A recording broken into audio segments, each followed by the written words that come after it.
میں نے انتخاب نہیں کیا شوبز میں آنے کا.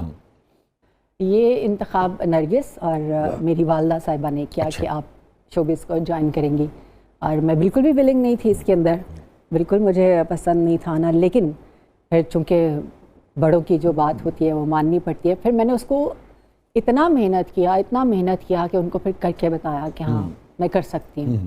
لیکن جب میں نے پہلی بار ڈانس کیا تھا تو سب لوگ ایسے ہنس رہے تھے اور میرا مذاق بنا رہے تھے اور کہتے پلیز بند کر دو, یہ گانا کوئی بند کرے گا ذرا, لگتا کوئی پاگل ڈانس کر رہا ہے. میں نے یہاں زیرو. شروع سے آپ کا رجحان اس طرف تھا یا جیسے کہتے ہیں کہ بعد میں آپ نے ایکسپلور کیا اچھا کہ یہ آرٹ فارم جو ہے یہ آپ اڈاپٹ کریں گی؟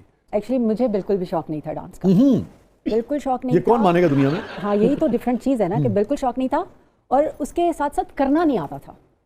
ایک اسپن کیسے کرتے ہیں مجھے یہ بھی نہیں آتا تھا. اور بہن میری دیکھیں ماشاءاللہ کتنی زبردست پرفارمر ہے, لیکن میں بالکل زیرو تھی, بالکل انڈا جس کو کہتے ہیں نا. تو میں نے سیکھا, میں نے زیرو سے سیکھا, میں نے کلاسیکل سیکھا, میں نے بہت محنت کی, میں نے 8-8 گھنٹے پریکٹس کی. میں ایسی نہیں ہوں کہ ہاں میرے اندر تھا میں نے پالش کیا اور مجھے آ گیا, نہیں, میرے اندر نہیں تھا. اور اس وقت نرگس صاحبہ پرفارم کر رہی تھی؟ سٹار تھی وہ. اچھا, very interesting. I was 8 years old. وہ جب تک میرا ڈانس کا ٹائم آیا تو وہ بہت بڑی سٹار تھی. اچھا بہت بڑی سٹار تھی. تو میری سٹوری یہ ہے کہ جو لوگوں کو نہیں پتا کہ مجھے بالکل نہیں آتا تھا, بالکل بھی نہیں. اب سوال یہ پیدا ہوتا ہے کہ کیسے پھر آپ نے اس کا انتخاب کیا کہ میں بھی اس شعبے میں جاؤں گی؟